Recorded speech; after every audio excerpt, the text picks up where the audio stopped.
살아가면서 때로 다른 사람의 희생으로 인해서 생명을 건지거나 또는 많은 사람이 큰 유익을 얻는 경우들이 있습니다. 그런 것들이 미담처럼 종종 소개될 때가 있습니다. 예를 들어서 우리나라에서는 제가 초등학교 때부터 도덕 시간에 또 많이 들었던 얘기 중에 하나가 강제구 소령 얘기가 있습니다. 혹시 강제구 소령 얘기를 들어보았던 사람은 굉장히 옛날 사람인 것 같아요. 강제구라는 분이 계시는데 1965년에 일어났던 일입니다.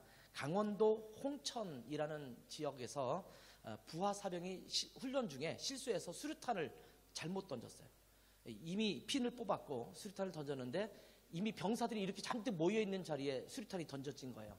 근데 이분이 그 당시 대위였나 그렇거든요. 근데 이분이 그 수류탄이 이게 땅바닥에 떨어진 걸 보고 자기 몸으로 덮었어요. 그래서 그 수류탄이 터져가지고 이분은 완전히 산산조각 나듯이 다 터져버렸는데 다른 분들은 다 생명을 건진 사건이 있었습니다. 강제구 대위였는데 나중에 이분이 이제 1계급 특진돼서 소령으로 이제 되었죠. 아마 그분의 아들 한 분이 살아 있는 걸로 제가 알고 있고 제 나이 비슷한 또래의 아들이 한 분 계시는 걸로 제가 알고 있습니다. 사실은 굉장히 많은 사람이 다 죽을 수 있는 상황이었는데 한 사람이 자기의 목숨을 아끼지 않고 희생함으로 말미암아 그 주변에는 다 모든 사람이 다 생명을 건진 사건이지요. 이런 사건들은 아까도 말씀드렸지만 미담처럼 우리 주변에 굉장히 많이 들려오는 소식들이 있습니다. 우리나라에 복음을 전하기 위해서 성경책을 들고 대한민국을 찾아왔던, 그 당시는 조선이라는 이름을 갖고 있었던 나라에 찾아왔던 토마스 선교사에 대한 이야기도 아마 여러분은 종종 들어보았을지 모릅니다. 이 토마스 선교사님은 영국 웨일즈 출신의 기독교 선교사였는데 중국에서 선교사로 사역을 하다가 조선에 관심을 갖기 시작하고 조선에 선교를 하기로 마음 먹습니다. 그러면서 조선에 어떻게 하면 들어갈 수 있을까 고민하다가 마침 제너럴 셔먼호라고 하는 그 미국의 상업을 무역을 하는 그 배가 조선으로 들어간다는 소식을 듣고 그 배에 올라타지요. 사실은 이것은 우리나라 역사로 볼 때, 우리나라 측면에서 볼 때는 굉장히 좀 이렇게 기분 안 좋은 사건이긴 했어요. 왜냐하면 제너럴 셔먼호가 우리나라에게 무역을 좀 하자, 너희 나라를 좀 개방해라 라고 하는 과정인데 이것을 정치적인 협상이나 이렇게 한 것이 아니라 사실은 이렇게 잘 문을 안 열고 쇄국 정책을 쓰다 보니까 이 사람들이 총을 쏘고 대포를 쏘면서 너희들 대한민국 문을 열어 이러면서 전쟁처럼 일어났던 상황이 벌어졌거든요. 결국 제너럴 셔먼호는 우리나라에 의해서 불타버리고 함몰돼버려서 거기에 탄 사람이 다 죽어버려요. 근데 그 배를 타고 조선에 가기를 원했던 토마스 선교사님은 땅에 내려와서 이분은 뭐 무기를 들고 온 것이 아니고 또 장사로 온 것도 아니고 복음을 전하러 온 건데 결국 그 배에 탔던 사람이기 때문에 말이 안 통하고 그러니까 결국 조선 병사에 의해서 죽게 되죠. 뭐 들리는 전해지는 말에 의하면 병사에게 죽었다는 말도 있고 어떤 사람은 그 평양 시민에게 죽었다라는 말도 있는데 뭐 내가 그 사람을 죽였다라고 하는 병사의 이야기도 있기 때문에 뭐 두 가지 중에 어떤 건지 상관없어요. 그런데 아무튼 마지막에 죽으면서 이분이 했던 일은 딱 한 가지입니다. 죽는 상황 속에서도 미소를 잃지 않았다고 해요. 미소를 잃지 않으면서 성경책을 전달해 주었습니다. 그러면서 그분이 했던 말은 짤막한 한마디였다고. 야소. 그 당시 예수라고 했는 이름을 중국식 발음으로 해서 한국에서는 야소, 그래서 야소교, 예수교를 야소교 이렇게 불렀거든요. 야소 하면서 죽었다라는 거예요. 성경책 하나를 전달해주고 이 토마스 선교사님은 결국 죽게 됩니다. 그 당시 나이가 27살이었습니다. 아주 젊은 나이에 저 선교사님이 한국에 성경책 하나를 주고 죽은 것입니다. 그 당시에 이 토마스 선교사를 보는 사람들은 아마 이 선교사님이 왜 이렇게 부질없는 희생을 당하는가라고 하면서 치근하게 여기는 사람도 있었을 것입니다.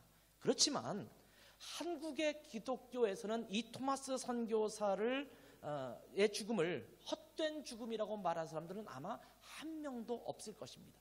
이 토마스 선교사가 전해준 성경책 한 권이 여러분도 알다시피 평양에 전달됐잖아요.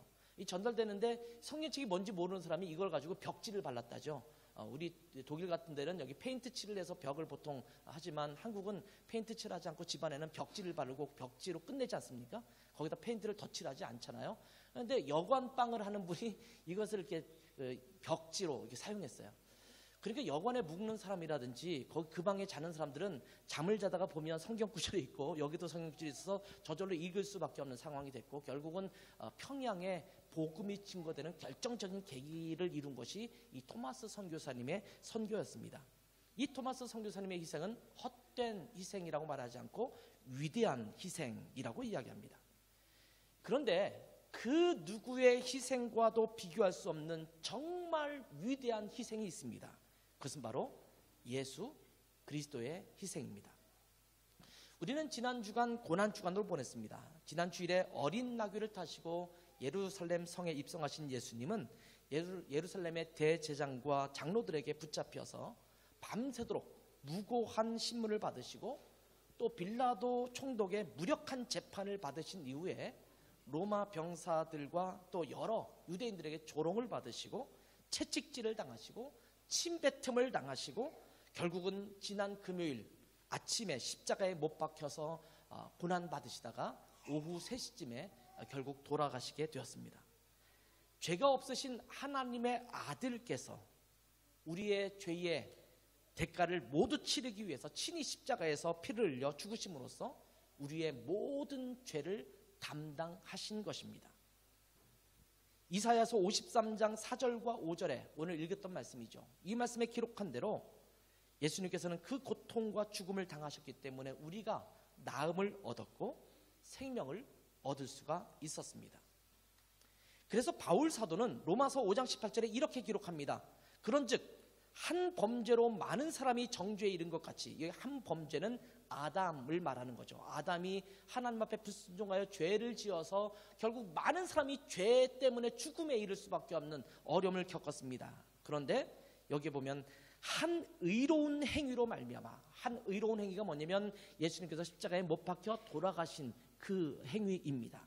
그것으로 말미암아 많은 사람이 의롭다 하심을 받아 생명에 이르렀느니라. 어떤 사람은 예수님께서 십자가에 못 박혀 돌아가신 것이 모든 인류의 죄를 용서하셨다.